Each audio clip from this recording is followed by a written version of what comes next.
So I want you to think about a specific kind of waiting room. And I don't necessarily mean a physical one with the, bad magazines and that flickering fluorescent light, though I guess it could be. Right. Yeah, definitely could be. But I'm talking more about that mental space where you are just stuck. Like maybe you're waiting for the results of a biopsy. Or you've sent out 50 resumes and the inbox is completely silent. Or maybe you're just in one of those seasons of life where the old door has closed but the new one hasn't opened yet. Yeah, that is a profoundly uncomfortable place to be. It's really that suspension between what was and what will be. Exactly. It's the in-between. And honestly, it feels like that's where most of modern life actually happens. Like we're always just waiting for the next thing to stabilize. We really are. So today we're doing a deep dive into that exact feeling. We have some really fascinating source material that looks at how to live faithfully when the ground under you feels incredibly shaky. Right, so we are exploring a message originally delivered by Phillip Gibson back in August of 2025, and it centers on a biblical passage from Luke chapter 12. And what stands out immediately in Gibson's take is that he doesn't dismiss the waiting as just wasted time. He actually argues that the in-between is where the real work of faith happens. Which is kind of annoying, isn't it? I mean, Yeah. I'd much rather the work of faith happen when everything is going great and I'm sitting on a beach somewhere. Wouldn't we all? But if you look at history, and the source material really emphasizes this point, the people of God, whoever they happen to be in the story, are almost always waiting. Right. I mean, think about it. The Israelites in exile, they're waiting. The disciples between Good Friday and Easter Sunday, waiting. Even the church today is technically in a state of waiting for the return of Jesus. Yeah. So the mission for this deep dive is to sort of figure out how to stop right-knuckling our way through that. Wait, we want to look at how to move from anxiety, which I will admit is my absolute default setting, Oh yeah, same here. to something that looks a bit more like assurance. And the source lays out 3 specific guideposts to help us actually navigate this. And I think if we zoom out for just a second, the core tension we are navigating here is the tension between promise and fulfillment. Okay, unpack that a bit. Well, you have the promise that things will be okay, Okay. right? But you don't have the actual fulfillment of it yet. And that gap, that in between that, is exactly where the anxiety lives. That makes total sense. Okay, let's get into the first guidepost. The source identifies this as provision. And it kicks off with an image from the text that I find, well, frankly, a little patronizing at first glance. The little flock imagery. Yeah, Jesus literally calls his followers a little flock. It does sound a bit small, doesn't Yeah, it? it sounds completely defenseless, like good luck out there, you tiny Right. fluffy things. But that's actually the whole point. Gibson notes that in the text, Jesus is being brutally realistic about their situation. He's addressing a group of people who are, in fact, a minority. They are living under the thumb of the Roman Empire. They're dealing with all sorts of religious exclusion, and they feel small because culturally and politically, they really are small. Wow. Yeah, that feels incredibly relevant for you listening right now. I think a lot of people today feel like the world is this massive, unstoppable machine, whether we're talking about the economy or politics or big tech, and we're just this little flock trying not to get crushed by it all. Exactly. It's the extreme vulnerability of being small in a world full of big, scary things. And usually when we feel that way, our instinct is to armor up. We want to get tough. Right, build a wall. Yeah. The command here in the text is the exact opposite. The command is do not be afraid. Which is honestly easier said than done. If I'm a sheep surrounded by wolves telling me don't be afraid, just feels like terrible advice. It would be terrible advice if it stopped there. But this is where we hit one of the most important insights in this entire deep dive. Okay, let's hear it. The reason for the lack of fear has absolutely nothing to do with the sheep's ability to fight. It has everything to do with the shepherd's attitude. See, now that is interesting. Because usually I sort of assume God is looking at me like a disappointed coach. Like, come on, get it together. Yeah, that is the default human assumption, I think. We Right. project that onto God. But the text says, it is your Father's good pleasure to give you the kingdom. Now, we actually have to geek out on the Greek for a quick second here. I love when we geek out on the Greek. The word used for good pleasure in the original text is eudokia. Eudokia. Sounds like a very fancy, joyful word. It really is. It translates roughly to delight or deep satisfaction. Mm-hmm. And this is the real game changer here. Gibson argues that God isn't reluctantly handing out the kingdom to this little flock. Mm-hmm. He isn't sighing and rolling his eyes and saying, fine, I guess I have to save you. So it's not a transactional thing at all. No, not at all. He delights in giving it. Think about the difference between a boss paying your salary just because it's in the employment contract, versus a parent giving a gift to their kid just because they love seeing the kid's face light up. Oh, man. That is a massive shift in perspective.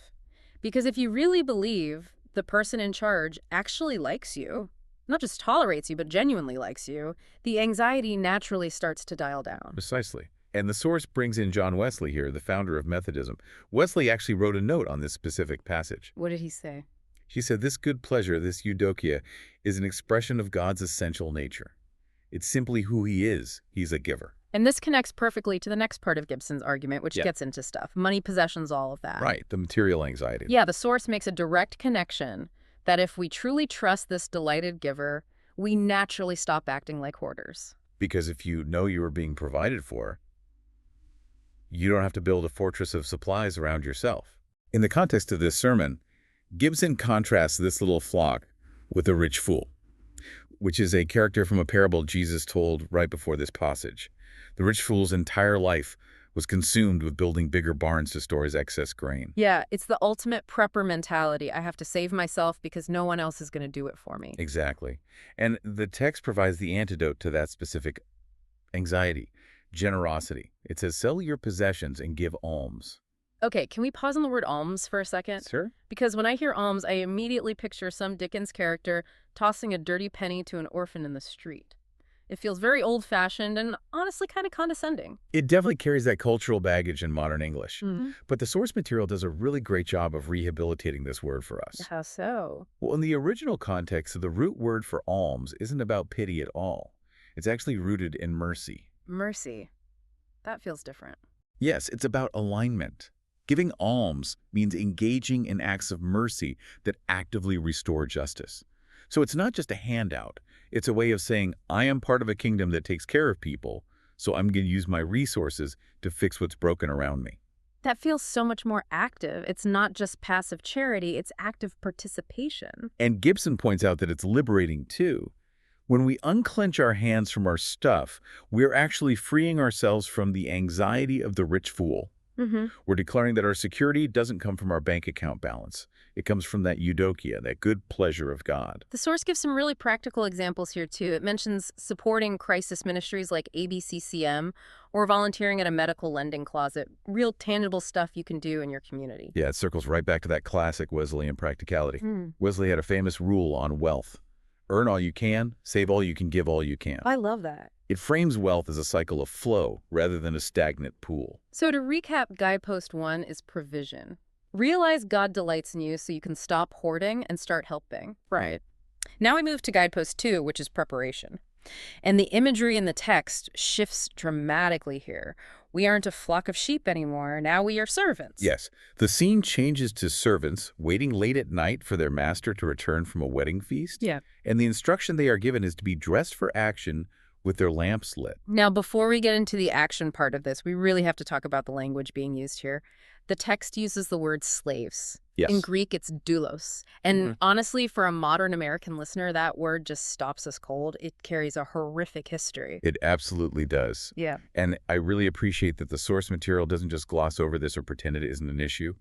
Gibson spends significant time navigating this language. Right. He explicitly acknowledges the painful legacy of American chattel slavery. Yes, and he talks about how texts exactly like this one were historically weaponized to justify systemic oppression. Which is just awful. Yeah, they would tell enslaved people to just be good servants and accept their lot in life because it's quote-unquote biblical. Gibson actually calls this a tragic distortion of Scripture. So how does he reconcile it? Well, it's vital to distinguish the historical contexts. In the Roman world, while slavery was still an inherently unjust system, the word doulos in a religious context was often used as a metaphor to describe someone who was fully committed, a devoted disciple. Right. Whereas American chattel slavery was about denying legal personhood completely. It was treating human beings as farm equipment. Exactly. The source quotes Reverend Dwight Andrews on this point. He says, we have to reclaim the text. Reclaim it how? By reading it as a call to loving responsibility, not resigned suffering. I really like that distinction. Loving responsibility, that implies I am making a conscious choice to serve, not that I'm being violently forced to. And Howard Thurman, the great theologian, is also brought in here. He reminds us that Jesus always aligns himself with those whose backs are against the wall. So reading this text as a way to reinforce earthly hierarchy completely misses the mark. In fact, if you keep reading the passage, it completely destroys the hierarchy. Yes, this is the big twist in the story. And I have to say, when I first really thought about this visual, it's bizarre. It really is. So the master finally comes home from the feast. The servants are ready and waiting. And then what happens? Well, the master doesn't go sit in his recliner and demand they bring him a drink. The text says the master fastens his belt, has the servants sit down at the table, and he serves them. Which in the ancient world is literally impossible. That kind of thing just did not happen. Masters do not serve slaves. It would have been completely scandalous. It would have been humiliating for any person of status to do that. The source mentions a specific visual detail here, too. The phrase, fasten his belt. What is the significance of that? So in that culture, men wore long, flowing robes. They were a sign of status, because you obviously can't do manual labor in a long robe. You'd trip over yourself. To do any kind of strenuous work, you had to take the hem of the robe and tuck it up into your belt to free your legs. It was historically called girding your loins. Oh, okay. So it's the ancient equivalent of rolling up your sleeves. It means you are getting ready to sweat. Exactly. So the image here is God, the master of the universe, rolling up his sleeves, tucking in his robe, and doing the hard, sweaty work of serving his followers. That is the great reversal. It turns the entire social pyramid upside down. And this is why Gibson argues that our preparation isn't about earning our keep. What do you mean? We aren't getting ready just so the master won't yell at us when he gets back. We're getting ready to receive a grace we could never possibly imagine or earn. That changes the entire vibe of the waiting room. It's not waiting for an inspection where you might fail. It's waiting for a celebration where you are somehow the guest of honor. Beautifully put. It changes everything. Okay, so that's preparation. Now we hit the third guidepost from the source, presence. And if the last image of the master serving dinner was warm and fuzzy, this next one is definitely jarring. Yeah, we go straight from a wedding feast to a literal burglary. Right. The text says, if the owner of the house had known at what hour the thief was coming, why is Jesus comparing himself to a thief in the night? It's quite the shift. It seems like a very mixed metaphor, to say the least. Like, hey, I love you, I want to serve you, but also I'm going to break into your house and steal your stuff. It is startling. Yeah. But the expert consensus and what Gibson points out is that the point isn't a moral comparison. Jesus isn't saying he's going to steal your silverware. Okay, good to know. The point is entirely about unexpectedness. Because you obviously can't schedule a break-in. Right. You don't get a Google Calendar invite for a crisis. Or for a divine revelation, for that matter. The point Gibson is making is that since the hour is completely unknown, your readiness can't be something you scramble to do at the last minute. Yeah, you can't start installing a security system while the guy is actively breaking the window. Exactly. And this is where the source gets really personal, which I loved. Yeah. Phillip Gibson shares a story from his own life that creates a really visceral picture of what this kind of readiness actually looks like. Yeah, he worked as an emergency room technician and a trauma helicopter dispatcher, right? Yes, back in Louisville, Kentucky, from 1986 to 1991. He worked the graveyard shift, 11 p.m. to 7 a.m. I can only imagine how brutal that was, especially because he was a university student at the time, probably just running on pure caffeine and zero sleep. Oh, absolutely. But he talks about the absolute non-negotiable requirement of that job. Yeah.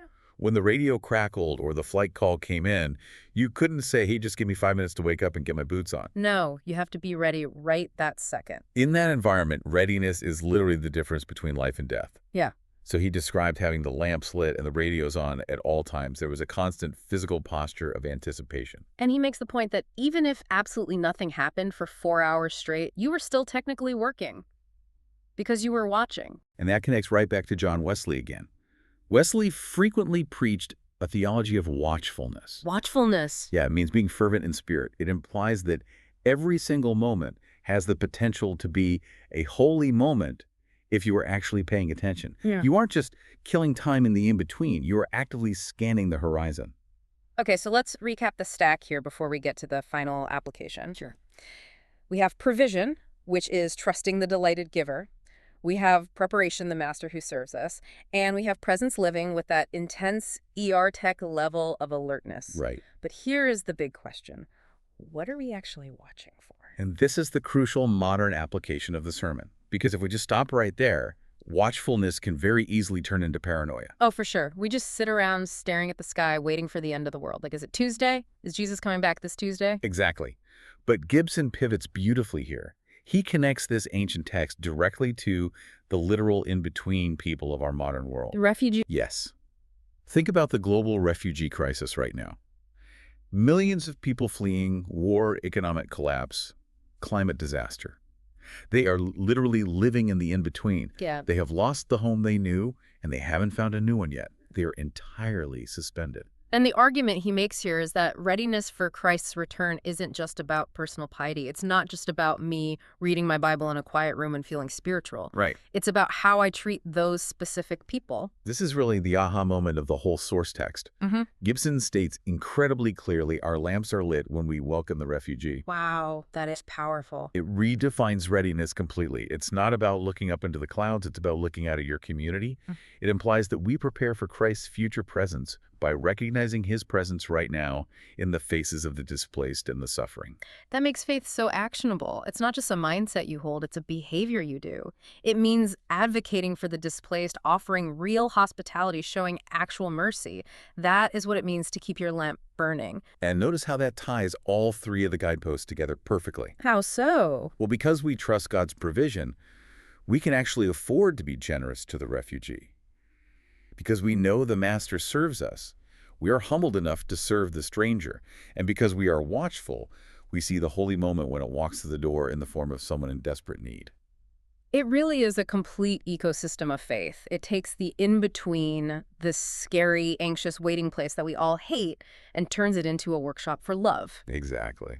So as we wrap this deep dive up, let's try to synthesize this for you listening. If you are currently stuck in your own waiting room, what are the main takeaways from all of this? I think we can boil it down to three main things.